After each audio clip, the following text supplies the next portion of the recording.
This is BiggerPockets Daily, kicking off your Monday with a daily dose of real estate information and education. The article I'm about to share is one of more than 10,000 blog articles available on BiggerPockets, but you can't read the blog when you're walking the dog or browsing the MLS. 8 Simple Steps to Close Real Estate Deals Like a Rockstar by Angelo Rumora. Many people think one of the biggest challenges of real estate is closing deals. We have trained too many agents working today only on the paperwork side of the business and not on how to actually sell successfully and professionally. Selling is what real estate is all about, and that means building rapport and strong relationships. Without this skill, there's no money to be made and no paperwork to be done, regardless of how proficient you may be. In today's market, we must overcome traditional sales obstacles, such as canned fake responses. Instead, real estate agents need to hone in on their instincts to make a sale. While today's podcast is going to be mostly focused on selling properties, we can also apply many of the points to real estate investors and agents involved in the rental market. So, let's look at some sales tips.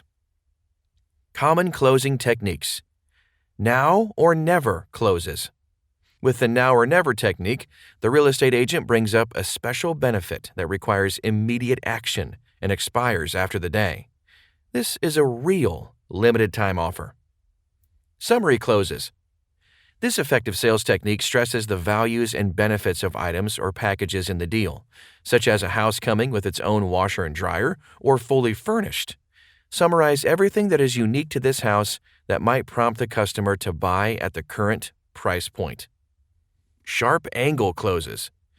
Potential customers might ask for additional features, like whether their home can keep the current furniture of a specific room or a discounted rate. With approval from a supervisor, the real estate agent can provide these additional features and close the deal on the home with that price reduction. Question closes. Ask questions that hook at the prospective buyers and give them homework to think about. These questions can ask for their opinion or about a problem that their current home has and whether this potential house has the same issue. Make them think about why they're interested in the house. Asking the right questions will allow the agent to answer outstanding questions and earn a commitment from the buyer. Assumptive closes. This technique draws on positive thinking. Monitor the potential buyer's interest, their engagement, and their objections throughout the meeting. After talking with them, ensure that you ask them if their expectations were met or not. Takeaway closes. Have you ever seen a child who's had a toy taken from them, and they want that toy more than anything else in the world? There's a similar phenomenon that can happen with potential customers or homeowners. Does the price of the home scare your customer? Remove a feature and offer a discount. They'll think about the feature instead of the discounted price, and you may reach your desired outcome. Sharp angle closes. When a prospective buyer makes a request, you can agree.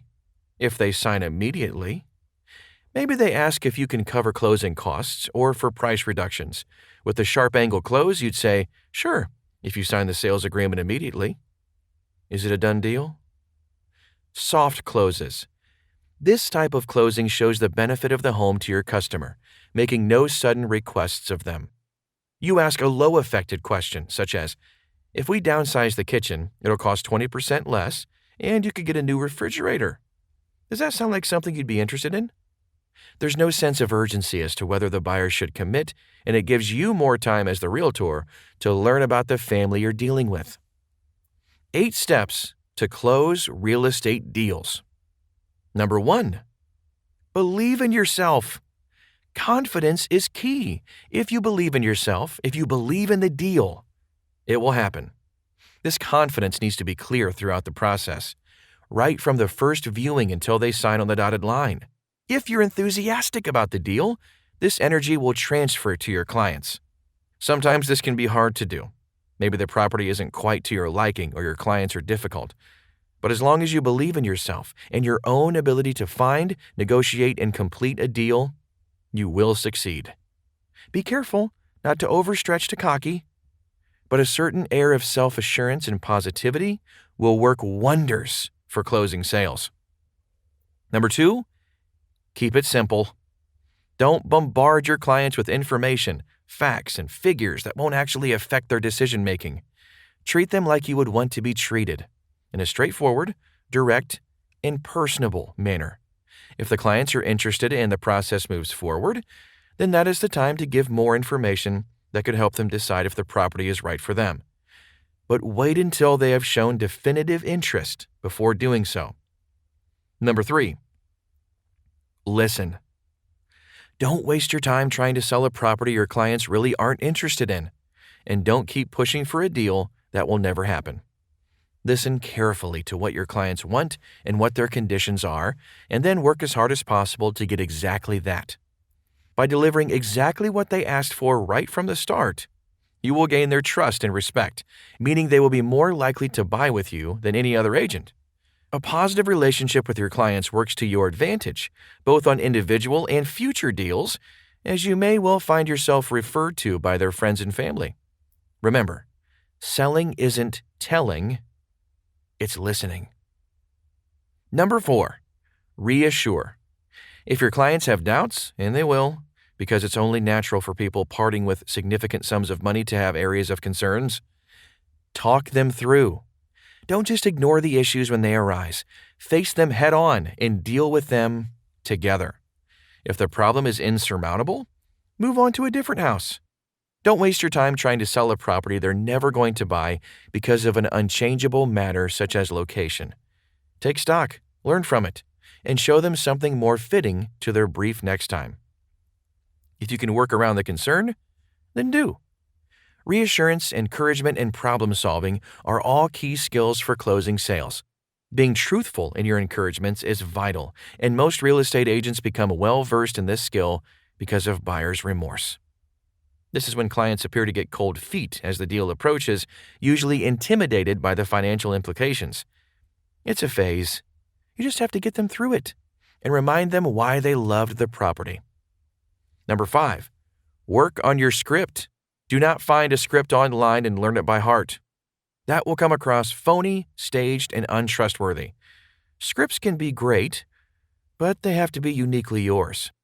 Base your sales tactic on your own personality and speak and act in the most natural way for you. Not only will this make it easier to remember what you want to say, but it will also come across as far more genuine and truthful. Also, although a script can be useful, remember each property and each client are different, and therefore some flexibility, ad-libbing, and creativity are always necessary in order to close each sale. There is no such thing as a one-size-fits-all sales script. Number 6, sweeten the deal. Are your clients interested in the property but wavering over the final decision? Find something you can throw in they simply can't resist. You'll probably have to work with the other real estate agent to allow this to happen, but since you both want the sale to go through, be able to come up with something pretty irresistible. Here, it is important to have positive relationships with other real estate agents working in your patch. Together, you need to make the deal so tempting your clients have no choice but to agree and sign those papers. Number 7, be yourself. As human beings, we want to interact with other human beings. A fake persona is not only obvious but off-putting to clients. Relax. Take a deep breath and go into each meeting and deal as you. No one wants a phony friend, so don't be one. Trustworthiness, a straightforward attitude, and a lot of personality are all traits that make a great real estate agent. Long gone are the days when clients were naive, unassuming, and gullible. With the number of home improvement and property search shows on television these days, real estate agents are increasingly dealing with people well-versed in the property market and how it works. We're on the same level now. Treat them as your equals. Be yourself, rather than that real estate agent, and your personality will carry you the rest of the way. Number 8, the final step. Go out and sell. It's difficult, of course, but with these simple pieces of advice, I hope you're going to have more success in the future in closing real estate deals. In fact, most of these points could apply to anyone in the sales industry. The difference with property, however, is the significantly larger amounts of money involved in the deals. This is daunting for your clients. Reassure them. But great for us, who work on commission. But don't get too focused on this. It's a balance, an art, a skill, and one that will take time to perfect. You will make mistakes. You will lose sales. But over the years, and with more experience, alongside advice from experts such as myself and others who have been in the business for a long time, you will get there. How to close a deal without feeling pushy. You should keep any and all contact with potential buyers to emails and calls when you have information for them. Do not call your clients without something to offer them, as that seems like you're hovering. Furthermore, you should decide which closing technique you need to use and be prepared to use it. That means if you need to deduct something from the cost or offer a limited time sale, you should go in with that in mind. Usually, the first showing of a house is not the be-all, end-all. That means you can take a moment or two to figure out what approach might get these clients to buy this house. Remember, if your client has an objection or question, never ignore it or give them a "but." Their concerns are real, and you should acknowledge that, as this will help you win their trust. Congratulations! You just got smarter and one step closer to reaching your real estate investing goals. You know what else will make you smarter? Setting up keyword alerts in your BiggerPockets profile. Go to Account Settings, Alerts, and set up alerts for the market or strategy you're interested in. For example, Turnkey or Kansas City. You're guaranteed to connect with like-minded investors who share similar goals. Want to hear more BiggerPockets Daily? Check out some older episodes you missed. Otherwise, we'll see you tomorrow.